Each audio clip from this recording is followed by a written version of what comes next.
প্রাথমিক বিদ্যালয়ের সকল শিক্ষক শিক্ষিকা ম্যাডাম স্যার সবাই খেয়াল রাখবেন। আমাদের স্কুলে এখন ছাত্রছাত্রীর সংকট। আগামীতে আপনাদের ছেলেপেলেগুলো যেন আমাদের এখানে আসে, আমরা অত্যন্ত কড়াকড়িভাবে এদেরকে ভালো ফলাফল করার জন্য, ভালো পড়াশোনা করার জন্য আগে থেকে আমাদের চেষ্টা অব্যাহত আছে। ইনশাল্লাহ রেজাল্টটা ভালো। গত এই যে 2025 সালে আমাদের একজন ট্যালেন্ট খুলে ক্লাস 8 দ্বিতীয় পাইছে। ইনশাল্লাহ আমরা কড়াকড়িভাবে দেখি। তবে আপনাদের কাছে অনুরোধ থাকবে, কোনো গার্ডিয়ান যদি আপনাদেরকে যদি বলে যে সারা মারে ধরে, তাহলে একটু কড়াকড়ি দেওয়ার জন্য প্রধান শিক্ষক কমিটির পক্ষ থেকে আদেশ আছে। পড়াশোনার জন্য একটু কড়াকড়ি দিচ্ছে, যাতে মন খারাপ করিয়ে না ছেলেমেয়েদেরকে প্রশ্রয় দিয়ে দেবে। অন্য কোনো ইয়া নেই, তাতে কোনো দাগ না হয়, কোনো ধরনের বড় ক্ষতি না হয়।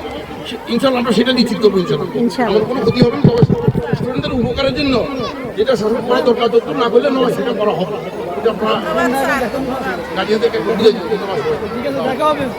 আমি একটা কথা বলি, আপনি সুযোগ বুঝে এখানে বলছেন ঠিক আছে, তবে আপনি একটা প্রতিনিধি নিয়ে প্রতিটি স্কুলে যান, আমরা 2 জন হোক, একটা প্রতিনিধি আলাপ আলোচনা করেন।